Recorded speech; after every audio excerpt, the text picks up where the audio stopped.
नमस्कार दोस्तों, आपका हमारे YouTube चैनल धार्मिक कथाएं और कहानियां में स्वागत है। आज मैं आपको रविवार सूर्य देव की व्रत कथा सुनाऊंगी।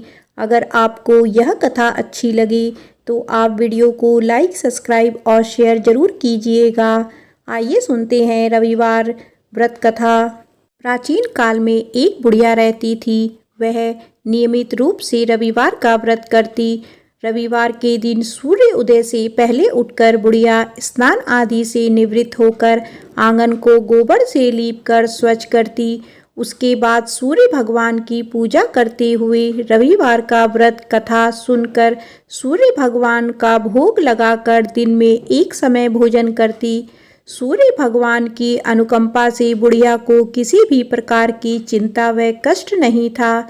धीरे धीरे उसका घर धन्य धान्य से भर गया। उस बुढ़िया को सुखी होते देख उसकी पड़ोसन उससे बुरी तरह जलने लगी। बुढ़िया ने कोई गाय नहीं पाल रखी थी, अतः वह अपनी पड़ोसन की आंगन में बंधी गाय का गोबर लाती थी। पड़ोसन ने कुछ सोचकर अपनी गाय को घर के भीतर बांध दिया। रविवार को गोबर ना मिलने से बुढ़िया अपना आंगन नहीं लीप सकी। आंगन नहीं लीप सकने के कारण उस बुढ़िया ने सूर्य भगवान को भोग नहीं लगाया और उस दिन स्वयं भी भोजन नहीं किया। सूर्यास्त होने पर बुढ़िया भूखी प्यासी हो सो गई। रात्रि में सूर्य भगवान ने उसे स्वप्न में दर्शन दिए और व्रत ना करने तथा उन्हें भोग ना लगाने का कारण पूछा। बुढ़िया ने बहुत ही करुणा स्वर में पड़ोसन के द्वारा घर के अंदर गाय बांधने और गोबर ना मिल पाने की बात कही। सूर्य भगवान ने अपनी अनन्य भक्त बुढ़िया की परेशानी का कारण जानकर उसके सब दुख दूर करते हुए कहा, हे माता, तुम प्रत्येक रविवार को मेरी पूजा और व्रत करती हो। मैं तुमसे अति प्रसन्न हूँ और तुम्हें ऐसी गाय प्रदान करता हूँ जो तुम्हारे घर आंगन को धन्य धान्य से भर देगी। तुम्हारी सभी मनोकामनाएं पूर्ण होगी। रविवार का व्रत करने वालों की मैं सभी इच्छाएं पूरी करता हूँ। मेरा व्रत करने व कथा सुनने से बाज स्त्रियों को पुत्र की प्राप्ति होती है। स्वप्न में उस बुढ़िया को ऐसा वरदान देकर सूर्य भगवान अंतर्ध्यान हो गए। प्रातःकाल सूर्य उदय से पूर्व उस बुढ़िया की आंख खुली तो वह अपने घर के आंगन में सुंदर गाय और बछड़े को देखकर हैरान हो गई। गाय को आंगन में बांधकर उसने जल्दी से उसे चारा खिलाया। पड़ोसन ने उस बुढ़िया के आंगन में बंधी सुंदर गाय और बछड़े को देखा तो वह उससे और अधिक जलने लगी। तभी गाय ने सोने का गोबर किया। गोबर को देखते ही पड़ोसन की आंखें फट गई। पड़ोसन ने उस बुढ़िया को आसपास ना पाकर तुरंत उस गोबर को उठाया और अपने घर ले गई और अपनी गाय के गोबर को वहां रख आई। सोने के गोबर से पड़ोसन कुछ ही दिनों में धनवान हो गई। गाय प्रतिदिन सूर्य उदय से पूर्व सोने का गोबर किया करती थी और बुढ़िया के उठने से पहले पड़ोसन उस गोबर को उठा ले जाती थी।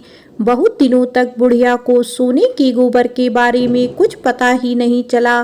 बुढ़िया पहले की तरह हर रविवार को भगवान सूर्य देव का व्रत करती रही और कथा सुनती रही।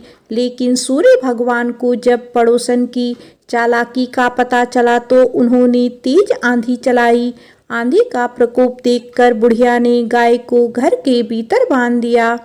सुबह उठकर बुढ़िया ने सोने का गोबर देखा। उसे बहुत आश्चर्य हुआ। उस दिन के बाद बुढ़िया गाय को घर के भीतर बांधने लगी। सोने के गोबर से बुढ़िया कुछ ही दिन में बहुत धनी हो गई। उस बुढ़िया के धनी होने से पड़ोसन बुरी तरह जल भुनकर राख हो गई और उसने अपने पति को समझा बुझाकर उस नगर के राजा के पास भेज दिया। राजा को जब बुढ़िया के पास सोने के गोबर देने वाली गाय के बारे में पता चला तो उसने अपने सैनिक भेजकर बुढ़िया की गाय लाने का आदेश दिया। सैनिक उस बुढ़िया के घर पहुंचे। उस समय बुढ़िया सूर्य देव को भोग लगाकर स्वयं भोजन ग्रहण करने वाली थी। राजा के सैनिक ने गाय और बछड़े को खोला और अपने साथ महल की ओर ले चले। बुढ़िया ने सैनिकों से गाय और बछड़े को ना ले जाने की प्रार्थना की। बहुत रोई चिल्लाई, लेकिन राजा के सैनिक नहीं माने। गाय व बछड़े के चले जाने से बुढ़िया को बहुत दुख हुआ। उस दिन उसने कुछ नहीं खाया और सारी रात सूर्य भगवान से गाय व बछड़े को लौटाने के लिए प्रार्थना करती रही। सुंदर गाय को देखकर राजा बहुत खुश हुआ। सुबह जब राजा ने सोने का गोबर देखा तो उसके आश्चर्य का ठिकाना ना रहा। उधर सूर्य भगवान को भूखी प्यासी बुढ़िया को इस तरह प्रार्थना करते देख उस पर बहुत करुणा आई। उसी रात सूर्य भगवान ने राजा को स्वप्न में कहा, राजन, बुढ़िया की गाय और बछड़ा तुरंत लौटा दो, नहीं तो तुम पर विपत्तियां का पहाड़ टूट पड़ेगा, तुम्हारा महल नष्ट हो जाएगा। सूर्य भगवान के स्वप्न से बुरी तरह भयभीत राजा ने प्रातः उठते ही गाय और बछड़ा बुढ़िया को लौटा दिया। राजा ने बहुत सा धन देकर बुढ़िया से अपनी गलती के लिए क्षमा मांगी। राजा ने पड़ोसन और उसके पति को उसकी इस दुष्टता के लिए दंड दिया। फिर राजा ने पूरे राज्य में घोषणा करवाई कि सभी स्त्री पुरुष रविवार का व्रत किया करें। रविवार का व्रत करने से सभी लोगों के घर धन्य धान से भर जाएंगे। चारों ओर खुशियां छा गई। सभी लोगों के शारीरिक कष्ट दूर हो गए। राज्य में सभी स्त्री पुरुष सुखी जीवन यापन करने लगे। बोलो सूर्य भगवान की जय। आइए सुनते हैं भगवान सूर्य नारायण की कथा। एक ब्राह्मण था, वह सूरज भगवान का भक्त था। नहाता धोता कहानी कहता था, पर कमाता कुछ भी नहीं था। ब्राह्मण घर में रहता तो ब्राह्मणी बार बार कमाने के लिए परेशान करती। बाहर कहीं जाता तो अड़ोसी पड़ोसी भी उसे निकम्मा कहकर अपमानित करते। अतः एक दिन वह नहा धोकर अपने पूजन की सामग्री लेकर वह जंगल में चला गया। वहाँ एक सूखे पीपल का पेड़ के नीचे बैठकर पूजा पाठ करी और सूरज भगवान की कथा कही। वहाँ पीपल के पास एक सूखा सा तालाब भी था। उसमें थोड़ा सा ही पानी था। उसी पानी से लोटा भरकर सूर्य भगवान को जल चढ़ाया। पूजा का जल बहकर पीपल और सूखे तालाब में भी गया। जल के जाते ही सूखा पीपल हरा भरा तथा सूखा तालाब साफ पानी से भर गया। उस जल में सूर्य भगवान दिखाई देने लगे और कहने लगे, ब्राह्मण, मांग तू क्या मांगता है। ब्राह्मण ने सुना तो वो घबरा गया। सोचने लगता है पीपल में कोई भूत रहता है। रोज जब वह पूजा करता तभी आवाज आती। सुन सुनकर वह चिंता के कारण दुबला होने लगा। ब्राह्मणी कभी कभी ब्राह्मण से मिलने जंगल आती थी। उसने ब्राह्मण से पूछा, आप प्रतिदिन दुबले क्यों हुए जा रहे हैं। तब ब्राह्मण ने सारा हाल बताया। तब ब्राह्मणी ने कहा कि आपके बाद ही आवाज़ आती है ना, मुझे तो लगता है कि सूर्य भगवान स्वयं आते हैं। इस बार जब आवाज़ आए तो तुम सब कुछ मांग लेना। ब्राह्मण ने बोला, कैसे मांगूं? ज़्यादा कुछ कहना होगा तो मैं भूल जाऊंगा। कोई ऐसी तरकीब बताओ जिससे कम शब्दों में ज़्यादा कुछ मिल जाए। ब्राह्मणी ने कहा, तुम इस प्रकार कहना, 9 खंडे महल के अंदर सोने के पालने में पड़पोते को दास दासियां द्वारा खिलाते अपनी आँखों से देखूं। इस प्रकार लंबी उम्र महल बेटे पोते पड़पोते और धन सब मिल जाए, क्योंकि जब धन होगा तभी तो सोने का पलंग, दास दासियां होंगे और आंखें घुटने ठीक होंगे, तभी तो पड़पोते को सोने के पालने में झूला झूला सकेंगे और देख सकेंगे। दूसरे दिन पूजा के बाद आवाज़ आई तो ब्राह्मण ने वैसा ही कहा जैसा ब्राह्मणी ने समझाया था। सूरज भगवान ने कहा, दिखने में तो भोला भाला लगता है, पर एक ही बार में सब मांग लिया। सूरज भगवान ने कहा, जा तेरी इच्छा पूरी होगी। ब्राह्मण जंगल से घर आया तो देखा कि उसकी टूटी हुई झोपड़ी की जगह एक नौखंडा महल खड़ा है। दास दासी आ जा रहे थे। ब्राह्मण ने उनसे कहा, यहाँ मेरी झोपड़ी और बूढ़ी ब्राह्मणी थी, कहाँ गई? उस समय महल की खिड़की से एक सुंदर औरत गहनों और सुंदर कपड़ों से सजी हुई बाहर आई और ब्राह्मण से बोली, आ जाओ, ये अपना ही घर है। सूरज भगवान ने तुम्हारी मनोकामना पूर्ण कर दी है। ब्राह्मण ने कहा, हम इतने धन का क्या करेंगे? ब्राह्मणी ने कहा, धन से क्या नहीं होता, दान पुण्य यज्ञ होम करेंगे। फिर ब्राह्मण ने वैसा ही किया। अब सब राजा की जगह ब्राह्मण का गुणगान करने लगे। राजा ने यह सब सुनकर ब्राह्मण को बुलाया और पूछा, कल तक तो आपको खाना भी नहीं मिलता था, आज ये धन कहाँ से आ गया? कहाँ से चोरी डाका डाला? ब्राह्मण ने कहा कि यह सब तो सूर्य भगवान की कृपा है और सारी कहानी राजा को बता दी। राजा ने कहा, मेरे पुत्र नहीं है तो मुझे क्या करना चाहिए? ब्राह्मण ने राजा को सूर्य भगवान की पूजा की विधि बताई। राजा ने वैसा ही किया जो उसके पुत्र हो गया। सब लोग सूर्य भगवान की जय जय बोलने लगे। हे सूर्य भगवान, जैसा ब्राह्मण और राजा की मनोकामना पूर्ण की, वैसी सबकी करना। कहानी कहने वाले की, कहानी सुनने वालों की, सबकी मनोकामना पूर्ण करना। बोलो सूर्य भगवान की जय। आइए सुनते हैं सूरज भगवान की रोट के व्रत वाली कहानी। किसी गांव में एक माँ और उसकी बेटी दोनों सूरज जी की व्रत किया करती थी। एक बार सूरज जी के व्रत वाले दिन माँ ने बेटी से कहा, मैं पानी लेने जा रही हूँ, तू 2 रोट बना कर रख लेना, एक छोटा और एक बड़ा रोट बनाना जो हम पूरा खा सकें, क्योंकि रोट को जूठा नहीं छोड़ते। रोट के आटे में नमक मत डालना, यह अलुना होता है। माँ पानी भरने चली गई और बेटी रोट बनाने लगी। तभी सूरज भगवान एक साधु बाबा का वेश बनाकर वहाँ आए और भिक्षा मांगने लगे। लड़की ने कहा, मेरी माँ का रोट तो बन गया है, पर मेरा रोट बनेगा, उसमें से आपको दूंगी। बाबा ने कहा, जो रोट बन चुका है उसी में से दे दो, नहीं तो मैं जा रहा हूँ।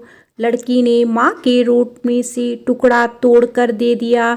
जब माँ वापस आई तो बहुत नाराज हुई और बोली, हे लड़की, मेरी रोटी का टुकड़ा दे दिया, मेरी रोटी मुझे साबुत दे। वह लड़की को मारने लगी। लड़की डर कर जंगल में भाग गई और एक पेड़ पर चढ़कर बैठ गई। सूरज भगवान ने सोचा, बेचारी लड़की को मेरे कारण घर से निकलना पड़ा, इसीलिए इसकी रक्षा मुझे ही करनी पड़ेगी। सूरज भगवान रोज उसके लिए चूरमे का एक लड्डू और 1 लोटा पानी भेज देते थे। लड़की मज़े से खा पी लेती थी और बैठी रहती थी। एक दिन एक राजा शिकार करते हुए उधर से निकले। थकान मिटाने के लिए उसी पेड़ के नीचे आराम करने रुके। राजा ने अपने सेवकों से कहा, प्यास से जान निकली जा रही है, चुल्लू भर पानी मिल जाता तो प्राण बच जाते। पेड़ पर बैठी लड़की ने यह सुना तो उसने चुल्लू भर पानी डाल दिया। राजा ने पानी पी लिया।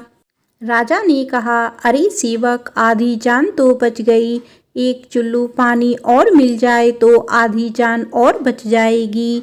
लड़की ने फिर एक चुल्लू पानी डाल दिया। राजा ने पी लिया। राजा को आश्चर्य हुआ। उसने सेवक से कहा, ऊपर अवश्य कोई है, तू ऊपर चढ़ और देख कौन है। सेवक ऊपर चढ़ा तो उसे लड़की मिली। लड़की ने सेवक से कहा, भैया, तुम ये स्वादिष्ट लड्डू खा लो और पानी पी लो, पर राजा को मेरे बारे में मत बताना, कह देना कि ऊपर कोई नहीं है, पता नहीं राजा मेरे साथ कैसा व्यवहार करेंगे। सेवक भूख प्यास से परेशान था। उसने लड्डू खाया, पानी पिया और नीचे जाकर राजा से कह दिया कि ऊपर कोई नहीं है। राजा ने सेवक से कहा, तू ऊपर गया, तब तो थका हुआ था और आया तो तरोताजा दिख रहा है।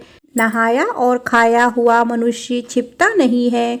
मुझे शक हो रहा है, मैं खुद ऊपर जाकर देखता हूँ। राजा पेड़ पर चढ़ा, वहाँ सुंदर सी ब्राह्मण कन्या को पाया। राजा ने कहा, डरो नहीं, तुम बहुत सुंदर हो, मेरे साथ चलो, मैं तुमसे विवाह करना चाहता हूँ। लड़की राजा के साथ चली गई। राजा ने उसके साथ विवाह कर लिया। साल भर में ही उसने एक सुंदर बालक को जन्म दिया। उसकी अन्य रानियां उसकी देवरानी, जेठानी और उसके पुत्र की सुंदरता से जलने लगी थी। सूरज भगवान का व्रत आया। लड़की रानी ने व्रत के लिए रोट बनाया। दूसरी रानियों ने राजा से कहा, तुम्हारी नई रानी को रोट बनाना नहीं आता, उसका बनाया हुआ रोट खाओगे तो आपका पेट दुखेगा, रानी खाएगी तो कुंवर का पेट दुखेगा। नई रानी ने यह सब बात सुन ली और उसने रोट को थाली के नीचे छुपा दिया और सूर्य भगवान से सहायता के लिए प्रार्थना करने लगी। राजा ने जब पूछा कि थाली के नीचे क्या है, तो उसने कहा कि मेरे गरीब पीहर से आया हुआ उपहार है। राजा ने थाली उठाई तो देखा उसके नीचे सोने का चक्र था। राजा ने कहा, वाह, गरीब पीहर वालों का ऐसा उपहार। नई रानी चुप रही। एक दिन रानी खिड़की में खड़ी थी, तभी उसे अपनी माँ दिखाई थी, जो दरिद्र अवस्था में छाजले बेच रही थी। उसने सोचा, माँ को यहाँ बुला लें तो यहाँ आराम से रह लेगी। इतने नौकर चाकरों में वह भी कुछ काम कर लेगी और किसी को पता भी नहीं चलेगा। उसने माँ को बुलाया। रानी की माँ आते ही वही बात दोहराने लगी, हे लड़की, मेरी रोटी का टुकड़ा दे दिया, मुझे मेरी साबुत रोटी दे। रानी ने सोचा, कहीं सबको पता ना चल जाए कि मैं अपनी माँ को इस तरह महल में बुलाया है, मुसीबत हो सकती है। उसने माँ को चुपचाप एक कमरे में रहने को कहा, बाहर से ताला लगा दिया। रानी की देवरानी, जेठानी व अन्य रानियां राजा से कहने लगी कि रानी का व्यवहार संदेह पैदा करता है। एक औरत महल में घुसी थी, पर वह वापस नहीं निकली। छोटी रानी यह सुन लिया। वह सूर्य भगवान से इस विपत्ति से बचने की प्रार्थना करने लगी। राजा ने वहां आकर उस कमरे की चाबी मांगी। राजा ने कमरा खोला तो वहां सोने की एक मूर्ति थी। राजा ने पूछा, यह मूर्ति कहाँ से आई? रानी ने कहा, मेरे गरीब से पीहर का उपहार है। राजा ने कहा, तुम्हारे गरीब पीहर से इतने कीमती उपहार आते हैं, मुझे तुम्हारा पीहर देखना है, हम वहाँ चलेंगे। रानी ने फिर सूरज भगवान से मदद मांगी। सूरज भगवान ने कहा कि मैं सवा पहर की व्यवस्था तो कर दूंगा, लेकिन फिर मुझे दूसरी नगरी में उजाला करने जाना होगा। सूर्य भगवान ने जंगल में माया नगरी बसा दी। महल, झरोखे, बाग बगीचे, रिश्तेदार आदि सब माया से बना दिए। महल की रसोई में कई प्रकार के व्यंजन बन रहे थे। सबसे मिलकर और खा पी कर रानी ने राजा से वापस चलने को कहा। राजा ने कहा, जल्दी क्या है, थोड़ा आराम कर ले। रानी ने बड़ी मुश्किल से राजा को वापस चलने के लिए मना लिया और वे रवाना हो गए। थोड़ी दूर जाने के बाद राजा को ध्यान आया कि उनकी कटार वहीं रह गई है। राजा ने सेवक को कटार लाने भेज दिया। सेवक वहां गया तो देखा कि वहां जंगल के सिवा कुछ भी नहीं था। कटार झाड़ी में पड़ी मिली। कटार लेकर सेवक आया और उसने यह सब राजा को बताया। राजा को पहले ही शक था। उसने तलवार निकाली और गुस्से में आकर रानी से सच बताने को कहा। रानी ने सब कुछ सच सच कह डाला और सूरज भगवान की कृपा और मदद के बारे में भी बताया। यह सब सुनकर राजा बहुत खुश हुआ और रानी को सूरज रोट का व्रत अच्छे से करने को कहा। रानी का मान और बढ़ गया। हे सूरज भगवान, जैसा सुख उस लड़की को मिला वैसा ही सुख यह कहानी कहने और सुनने वाले को भी देना। बोलो सूरज भगवान की जय।